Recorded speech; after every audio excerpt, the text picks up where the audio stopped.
This podcast is made possible by listener members of Nashville Public Radio. This is the Nashvillager podcast.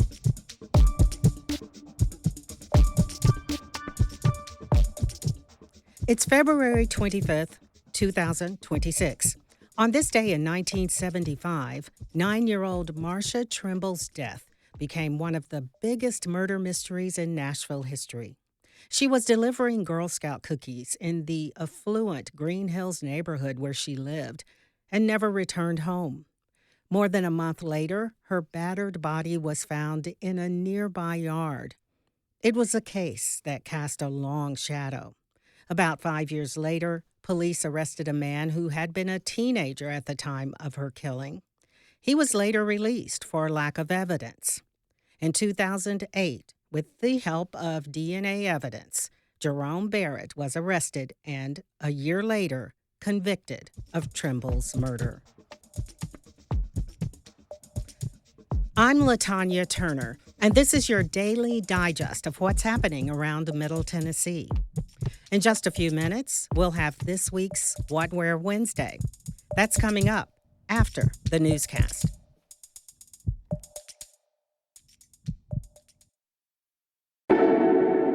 I like to say Nashvillager in the morning, this is Nashville in the afternoon. I'm Blake Farmer, the new host, and yes, WPLN's Midday Show is also a podcast, and we understand lunchtime listening may not be your thing, but that doesn't mean you have to sit out. You can listen wherever you get your podcast, like right here, or ask your smart speaker to play the latest episode of This is Nashville.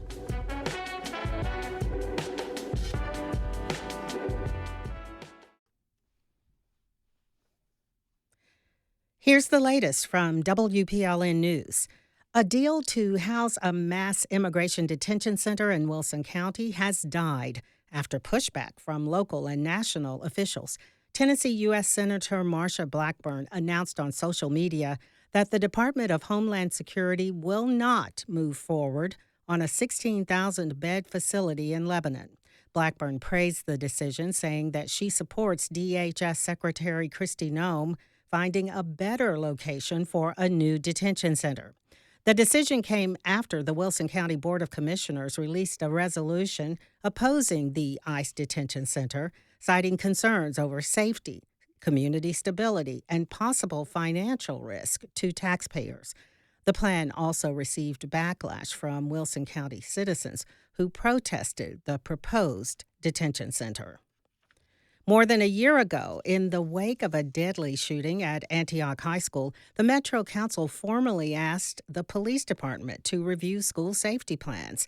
The resolution requested a public report with recommendations for improving building security, staff trainings, and other strategies.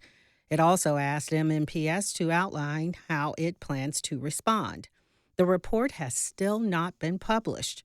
Both police and the school district say it's still in progress, but the Nashville Banner reports the resolution's sponsor, Councilmember Courtney Johnston, heard from police staff that the study had been completed last summer.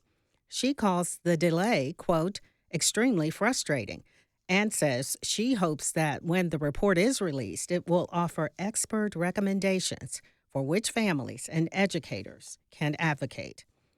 A spokesperson for Metro Police says the department met with Metro Schools recently and that she believes the report is coming to fruition. A Metro Schools spokesperson says that when the report is finalized, Metro Legal will have to review it to ensure that school safety plans remain confidential in line with state law. Calls to cut Tennessee's grocery tax may not be heeded this legislative session. Tennessee's grocery tax is among the highest in the nation at 4%, and measures to repeal it have narrowed focus to certain items. Republican Senator Mark Pody has proposed cutting the grocery tax only for fresh fruits and vegetables.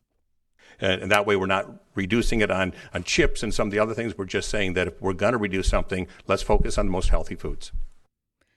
Another measure would cut taxes on foods that qualify for SNAP or WIC benefits. Both have passed finance committees with a negative recommendation, and will be considered only if there's extra money after the final budget is approved. State officials are warning health insurance shoppers about an unlicensed company. They say LifeX Research is telling potential customers that they can receive coverage through their health plan by becoming an employee. But LifeX is not licensed or regulated.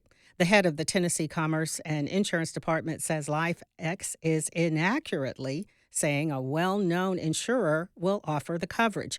That could be financially disastrous for the buyer, Commissioner Carter Lawrence said in a press release. Essentially, the buyer would likely be uninsured and on the hook for the whole bill. Often during open enrollment for affordable care coverage, there is an increase in unlicensed companies trying to sell unapproved products to consumers. Tennesseans looking online for health insurance plans should never give out personal or financial information without confirming the company is licensed by the Department of Commerce and Insurance. State lawmakers are taking action after more than half of Tennessee's county mayors signed a letter demanding the state accept federal dollars meant to help families buy food during the summer. WUOT's Pierce Gentry reports a new bill has been filed in the General Assembly seeking to force the governor to take the funds. The bill has already received the support of about 10 Republican legislators from some of Tennessee's most rural areas. It would require the state government to opt into the U.S. Department of Agriculture's summer EBT program, which provides $120 to each school-aged kid in the summer to help pay for food each year. Signe Anderson is the Senior Director of Nutrition Advocacy at the Tennessee Justice Center and considers the introduction of the bill a win. Oftentimes, families have other costs that come up during the summertime. Having that support for food gives them the ability to stretch their dollars. Tennessee participated in that program in 2024, but Governor Bill Lee pulled the state out for 2025 and 2026, citing a $5 million state cost to administer the roughly $77 million in federal funds. Instead, Lee put state dollars behind a much more limited initiative serving 15 of Tennessee's 95 counties, notably excluding some of its most impoverished communities. I'm Pierce Gentry, WUOT News. To learn more about the summer food program and its recent history in Tennessee, search Summer Food at WPLN.org for a recent feature on the political tensions. And you'll find more news anytime at WPLN.org.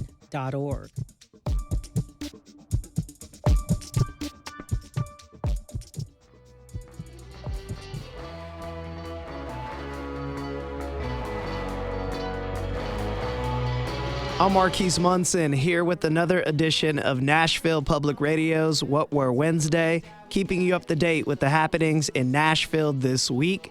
Starting tonight, Amber Mark performs at Brooklyn Bowl. On Friday night, Dale Watergap and Hannah Jadagu are at Marathon Music Works. And on Saturday, Sword 2 with Nashville band Total Wife performs at Dark Matter. Also on Saturday, Langhorne Slim is at the Basement East, and the Grand Ole Opry presents a 25-year celebration of Oh Brother, Where Art Thou? For more events, head over to wnxp.org/events.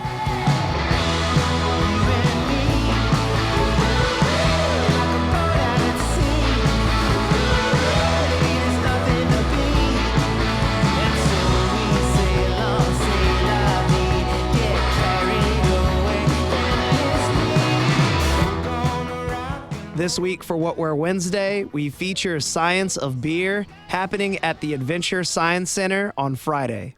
The 21 and older event brings beer lovers and science enthusiasts together, featuring local, national, and non-alcoholic breweries, food trucks, themed activities, and live demonstrations. My name is Kendall Williams. I am the Events and Public Programs Manager at Adventure Science Center.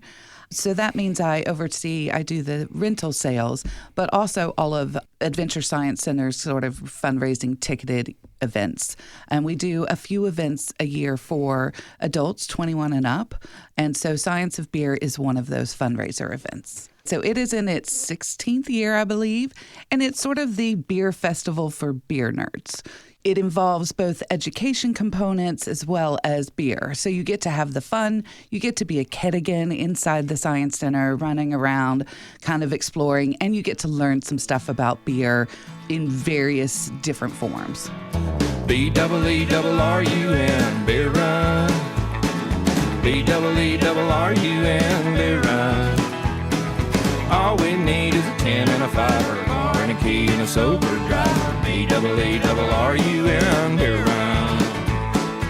There's science behind pretty much everything we do, but in building this event, I've been learning a lot myself about just the process of how to do it. The yeast, the malt, the hops, the different temperatures, all of the different ways of brewing things to create different types of beer. It really takes, science to do that. You have to know the right measurements, you have to do trials, and you have to test, and you have to experiment, and you find the flavor that you are looking to create.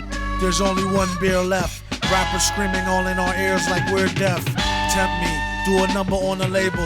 Eat up all the MCs and drink them under the table like... So this year we have a few different education components. So Savannah B will be bringing mead, and they'll be doing a mead flight tasting. So kind of how to differentiate the different flavors of mead.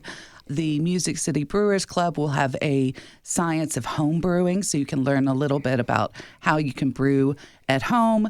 We'll be doing some different science activities inside the center. One's called the PTC test. So that is whether you're a super taster or not. And being a super taster usually has an impact on whether you specifically like IPAs. So it's, a gene that some people have that when they taste something, it either tastes bitter or it doesn't. So that's, there's different things that you'll sort of learn about how you involved in beer, how you may taste beer. And then there's a couple of other activities, some engineering activities. People who love beer pong, there's going to be a pong lab, how to build the perfect engineered beer pong so that you get it 100% of the time. There'll be some space-related activities as well because we're the Science Center. So we'll have an Ask an Astronomer session where you can go in and ask different out-of-this-world questions, and they're going to tell you about, I believe there's going to be a flight around the moon this year, so different things about that.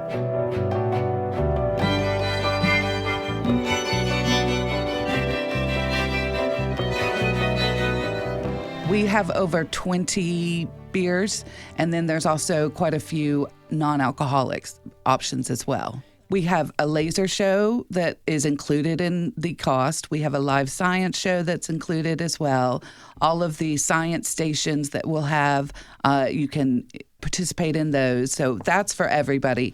The beer itself is just for the people with general admission, and the DDs can have all the activities plus the non-alcoholic stuff. It runs from 6:30 to 10. We will also have food trucks outside for guests to be able to grab some dinner and sit inside and eat it. We'll have some trivia that is ongoing on the digital projectors that you'll get to learn some more stuff about beer. It's just going to be a lot of fun. For more information on Science of Beer and other events happening this week, visit WNXP.org. My name is Marquise Munson, and thank you for listening to another edition of What We're Wednesday.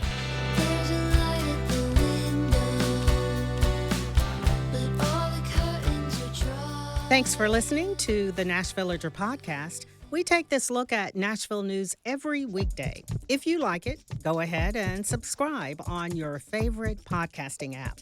And tell a friend or give us a mention on your socials. It really helps get the word out.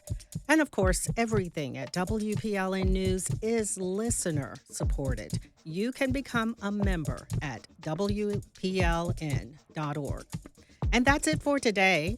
Thanks so much for listening. Let's make this day a good one. And we'll catch back up tomorrow.